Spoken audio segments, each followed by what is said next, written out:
जम्मू कश्मीर के पहलगाम घाटी में हुए आतंकी हमले में मारे गए कानपुर के शुभम द्विवेदी का गुरुवार को उनके पैतृक आवास हाथीपुर में शव पहुंचा। पूरे राजकीय सम्मान के साथ उन्हें श्रद्धांजलि दी गई। मुख्यमंत्री योगी आदित्यनाथ भी शुभम को श्रद्धांजलि देने और परिवार को ढांढस पहुंचाने उनके घर पहुंचे। उन्होंने परिवार से मिलकर पूरी घटना की जानकारी ली और सांत्वना दी। जैसे ही शुभम का शव उनके घर पहुंचा तो चीख पुकार से पूरा गांव चित्कार उठा। सबसे बुरा हाल शुभम की पत्नी ऐश्वर्या का है, जिसकी आंखों के सामने आतंकियों ने शुभम के सिर में गोली मार दी। तो वहीं शुभम द्विवेदी को अंतिम विदाई देने पहुंचे सीएम योगी आदित्यनाथ ने कहा कि घटना बताती है कि आतंक अब अंतिम सांस ले रहा है। बहु बेटियों के सामने सिंदूर उजाड़ा जाए, कोई सभ्य समाज स्वीकार नहीं करता। आतंक के खिलाफ भारत सरकार की जीरो टॉलरेंस नीति है। ये वो सरकार नहीं है जो आतंक में भी वोट बैंक देखती हो। ऐसे विषैले फनों को कुचलने का काम होगा। सीएम योगी ने कहा कि ये वो सरकार नहीं है जो आतंक के मुकदमों को वापस लेती है। ताबूत पर आखिरी कील ठोकने की शुरुआत हो चुकी है। सीएम योगी आदित्यनाथ ने कानपुर में शुभम के परिवार से भी मुलाकात की। यूपी एटीएस ने बुधवार देर रात प्रतिबंधित खालिस्तान कमांडो फोर्स से जुड़े आतंकवादी मंगत सिंह उर्फ मंगा को गिरफ्तार किया, जो करीब 30 साल से गिरफ्तारी से बच रहा था। आरोपी मंगत सिंह उर्फ मंगा पर 25,000 रुपए का नगद इनाम था और वो हत्या के प्रयास और आतंकवाद सहित कई मामलों में वांछित था। उत्तर प्रदेश कांग्रेस कमेटी ने प्रदेश भर में भाजपा सरकार की नीतियों और संवैधानिक संस्थाओं के कथित दुरुपयोग के खिलाफ आंदोलन का बिगुल फूंक दिया।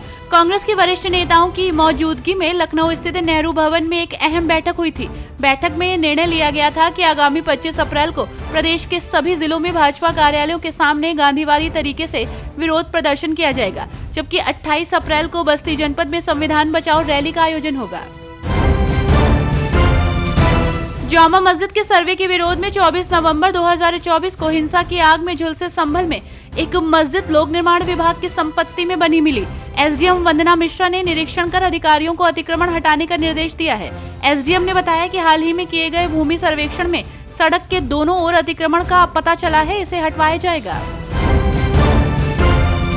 पहलगाम हमले को लेकर जगत गुरु रामभद्राचार्य ने कड़ी नाराजगी जाहिर की। रामभद्राचार्य ने 27 लोगों की मौत के बदले 2700 आतंकियों की मौत की मांग की है।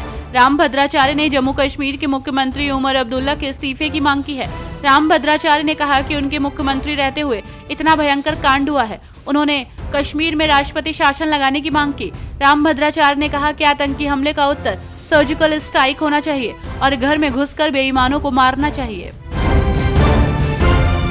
तो वहीं अंतर्राष्ट्रीय कथावाचक ठाकुर देवकीनंदन महाराज ने भी अपनी प्रतिक्रिया व्यक्त की है। उन्होंने साफ शब्दों में चेतावनी दी है। देवकीनंदन महाराज ने कहा कि आतंकवाद का धर्म नहीं होता तो फिर ये कौन लोग हैं जो धर्म पूछ कर सैलानियों पर गोली चला रहे थे। यहाँ तक कि उन्होंने जाति तक नहीं पूछी। ये साफ है कि वह सी चाहते हैं कि इस्लाम धर्म को कबूल करो, बाकी सब धर्म के लोगों को मौत के घाट उतार दो। उत्तर प्रदेश बोर्ड के 10वीं और 12वीं के छात्रों को परिणाम का इंतजार है। इस बीच बोर्ड ने अहम फैसला लिया है। आपको बता दें कि 10वीं और 12वीं के परीक्षा परिणाम इस बार मार्कशीट और सर्टिफिकेट डिजी लॉकर पर भी जारी होगा। इसके लिए पूरी तैयारी हो गई है। इस मार्कशीट और सर्टिफिकेट की ये खासियत होगी कि ये वेरीफाइड होगा और डिजिटली साइंड होगा। इसके लिए QR कोड का इस्तेमाल किया गया है। जम्मू कश्मीर के पहलगाम में हुए आतंकी हमले को लेकर देश भर में आक्रोश है। हर कोई इस जघन्य घटना की निंदा कर रहा है और आतंकियों के खिलाफ सख्त कार्रवाई की मांग भी। इस बीच इत्तेहाद मिल्लत काउंसिल के राष्ट्रीय अध्यक्ष मौलाना तौकीर रजा का बयान सामने आया है।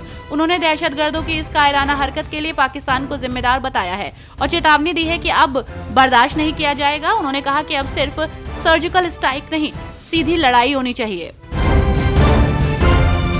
हाथरस स्थित बांग्ला महाविद्यालय गंभीर आरोपों के चलते सुर्खियों में है। कॉलेज में छात्राओं के यौन शोषण के मामले में पुलिस ने अब कॉलेज के प्राचार्य महावीर छोकर को गिरफ्तार किया है। छात्राओं ने पहले ही भूगोल विभाग के प्रवक्ता रजनीश कुमार पर यौन शोषण का आरोप लगाया था।